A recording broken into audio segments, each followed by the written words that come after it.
It's the dreaded podcast divorce. What happens if you and your co host stop agreeing on the show's direction? Who keeps the name? Who owns the back catalog? And can one of you keep publishing under the same feed without the other's ongoing consent? A lot of podcasters think that they can just take a walk, and that misconception is what turns creative differences into costly fights.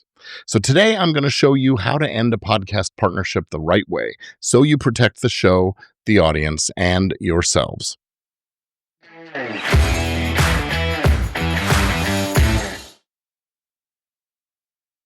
I'm Gordon Firemark, the podcast lawyer, and this is Legit Podcast Pro. Partnerships can be powerful, but they can also fall apart.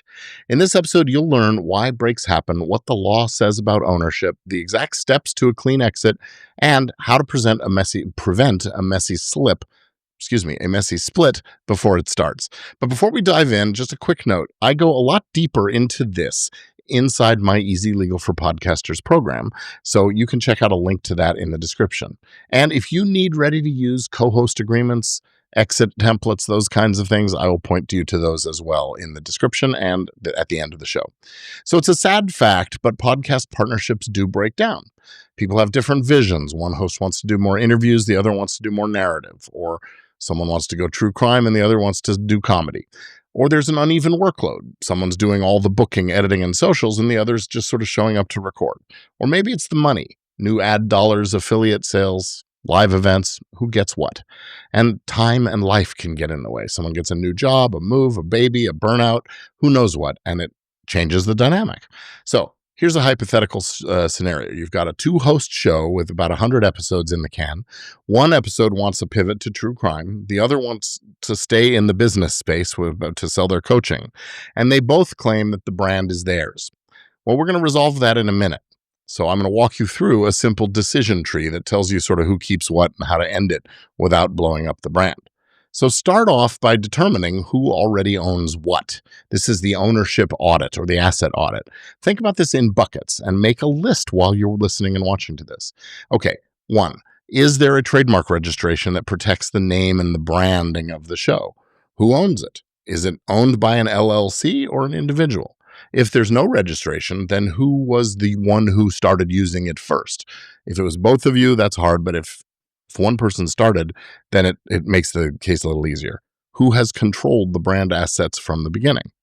Next up, ask about your back catalog, the copyrights. Each episode you've made is a copyrighted work. If you are both joint authors of it, then you may be joint owners unless there's a clear written understanding about who's supposed to own things. You're looking for that work made for hire clause. And then there are the scripts and the show notes and the artwork and the music. Who created those things? Were they work made for hire, or were they assigned and transferred or licensed to the enterprise? Next up, whose account controls the feed, the RSS feed? That's your audience, right? So this is the house and kids stuff. Who controls the Apple Podcasts and Spotify dashboards? Who controls the domains, the socials, the email list? Who registered it? Who holds the logins? Who owns the list and the privacy promises that were made to subscribers when they joined the list? What about the deals, sponsorship and network agreements, revenue shares, insertion orders, affiliate accounts? What do those things say about termination and make goods? And then there's the cash, money in the bank, the PayPal, the Stripe, Who controls that purse? What accounting is required for the revenue and the expenses? The rule of thumb is this: if the show is owned by an entity, then that entity likely owns all of the intellectual property and all of the accounts. But if there is no entity and there's no written contracts, then you might have a troublesome situation of joint authorship and joint ownership. It's messy, but it can be fixed with a good separation agreement. So you've done the audit. Now you choose a path. What's the form of the exit going to look like? Is one host going to continue and one leaves? That's sort of an assignment and buyout where the remaining host gets to keep the name, the feed, the catalog, and the departing host signs everything over in exchange for some form of compensation. That buyout structure can take a lot of different forms, but some of the common ones are just a fixed dollar amount or a fixed dollar amount paid over a period of time. It could be a percentage of revenue for a certain number of months or years. It could be a combination, a hybrid of those, where there's a small cash payment plus a trailing revenue share that gets capped at some point. So that's one model. Another model is where both start fresh and they just retire the brand of the old show. just put a sunset date on things. The name and the feed are going to go away after a certain amount of time. During that time frame, you both use it to promote your new shows to each other and to your audience. And then each host launches their own new show with new branding and so on. And maybe there's some licensing for limited use of the back catalog clips for promos and things like that if you want. A third model is the spin-off and coexistence, where the original show continues with host A, while host B launches a new show. And in the coexistence agreement, there are terms about clear naming rights and no confusion and disparagement and so on. A fourth model is to sell or license the brand to a third-party entity, or maybe to the staying host. This should include rules about quality control, reversion terms, and licensing and things like that. And then there's the promise that we're offering here. In a couple of minutes, I'm going to show you the checklist of documents that you want to make any of these paths actually work. So here's a step-by-step process for that clean break. First off, start with a private conversation where you align on the principles of fairness, speed, audience continuity, integrity, reputational protection, those kinds of things. Then exchange a one-page term sheet that outlines who's going to keep the name, the feed, the back catalog, the rights, the money, the timing, the communications plan, all those things. And do a closing checklist that makes sure you have all the items that you're going to need to transfer: logins, domains, hosting, analytics, and accounts. And then updating the Apple and the Spotify and the YouTube channel and all those, the manager platforms for those things. And changing the bank access. You're going to remove the former partners from any password managers and make sure that they no longer have access to the things that are sensitive. Back up your catalog and metadata, and then notify the counterparties in any contracts. These are your sponsors, networks, affiliates, guests who have episodes that haven't been released yet, all of that. And make sure you honor any obligations to make good. If you have unfulfilled promises, get them fulfilled one way or the other. Clarify who's responsible for the future obligations. Then it's okay to make a public announcement. Be brief, be respectful. It should be a united message. No finger pointing, no blame naming, and no drama.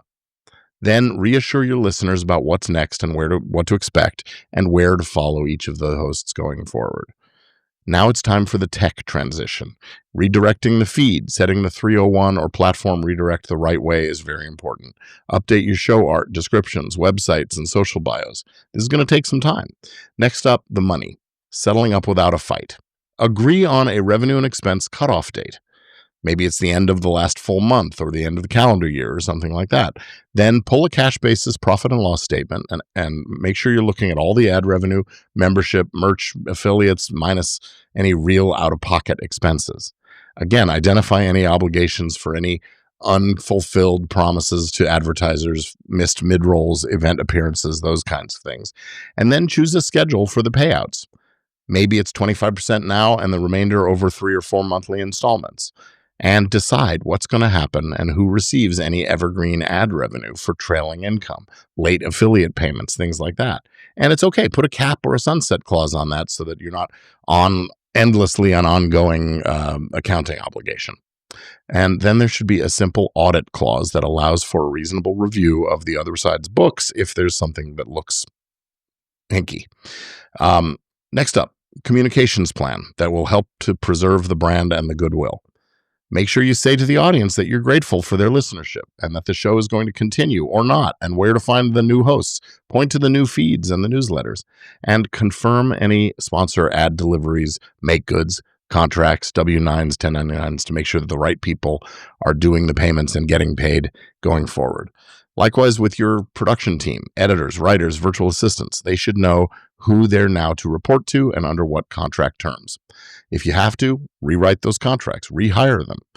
Maybe you want to include a non-disparagement and confidentiality clause in writing, because one spicy social post can really tank both brands. It's just not good for your reputation. It's not a good look to be bad-mouthing your former co-host. Next up, what are the documents that you're actually going to need? Here's your checklist. You need a separation and termination agreement of some sort. This is the master document. And then it has exhibits attached to it that address the transfers of any intellectual property. These are called assignment agreements. Trademark registrations, trademark applications, copyrights, domain names, handles, artwork, show notes, and episodes, all of that.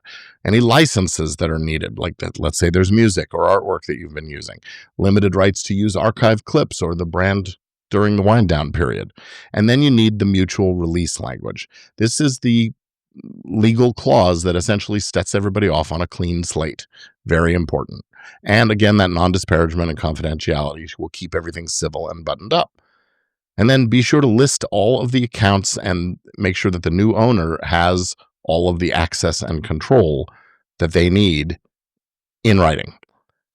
And then finally work out the payment schedule. What are the installments going to look like? Are there going to be late fees or set-offs, or maybe money's going into an escrow to be held until certain milestones are achieved?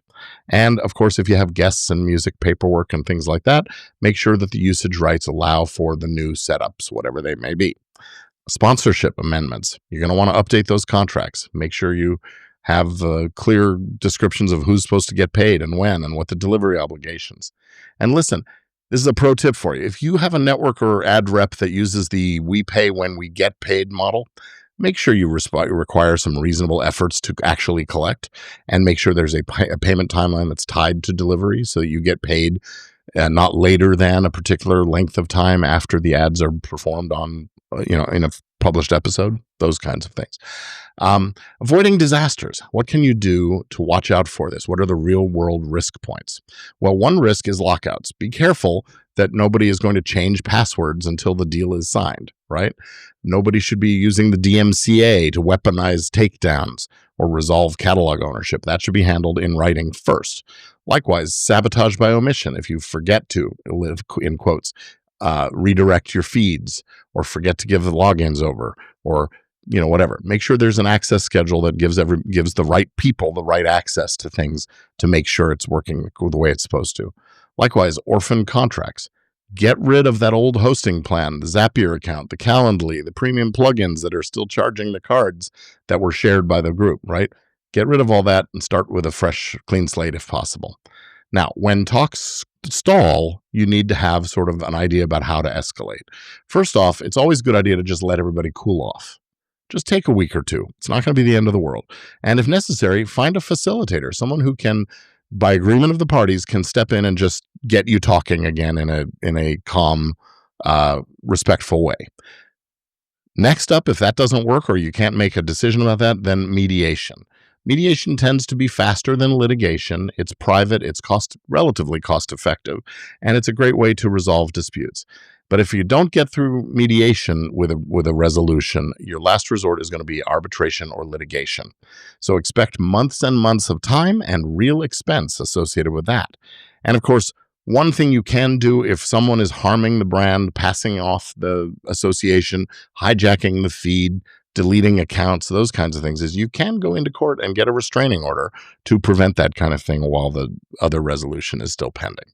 All right. How can you prevent these kinds of problems on your next collaboration?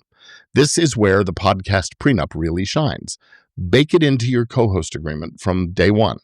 Make sure it states who owns the name, the logo, the catalog, the entity, or the individuals, who gets decision-making on tiebreaker rights, who is responsible for what duties and what time contributions. What about the money? How are the splits going to be handled? Reimbursements, approvals, thresholds, things like that. What about who gets to decide what guests and sponsors and controversial topics the show might cover? What about leaving versus firing? Notice, cure, and cause, right? What's valid cause to make someone leave? What's valid cause for someone to leave by choice? Then there's the buy-sell formula. What's the pricing going to look like? Is there a fixed price, a multiple of the revenue from the prior year, a trailing royalty, or what we call a Texas shootout, or sometimes a Russian roulette kind of a model? And then there's the question of who gets to use the archive after the end of the relationship, and the non-disparagement and confidentiality clauses, as well as be sure you address what happens in the case of death or disability. What's the continuity plan in that circumstance? Do you want to be in business with a deceased partner's former host, a former spouse, or something like that? Probably not. So that's something to be thinking about as well. And payment timelines. As I said before, don't accept that we pay when we get paid limit without actually putting limits on it and timeframes. Set it up once and you will save yourself from lots of headaches later on. So if you had to part ways today, do you think you know who would keep the name and the feed and all of those assets? If not sure, then it's time to pay attention to these action steps. Do that ownership audit right away. Doesn't have to be because there's a dispute. It's just a good idea to have an index of all of the assets. That's the podcast name, the trademark, the catalog, the feeds, the domains, the socials, the list of all the episode content, the contracts, any cash that's on hand. Make that list and keep it updated. If you're already splitting up, then a one-page term sheet for the split up is a good idea. Get some early agreement on those terms and you can move forward with some confidence. And then use a proper separation agreement with those IP assignments. And for new and ongoing shows, start with a podcast prenup that you get signed right away. This whole process is covered inside my Easy Legal for Podcasters program, and I offer a free podcast prenup planning guide over at podcastprenup.com. Now, breaking up a podcast partnership is hard. It's no fun, believe me. Doing it the right way, though, will protect the brand, respect the audience and the hosts, and it will preserve the relationships as much as possible. So get that prenup planning guide at podcastprenup.com. And if you want the complete legal toolkit, templates, training, and all the monthly coaching, check out easylegalforpodcasters.com. I'm Gordon Firemark, the podcast lawyer. That's it for this episode. So keep on creating and keep things legit. See you next time.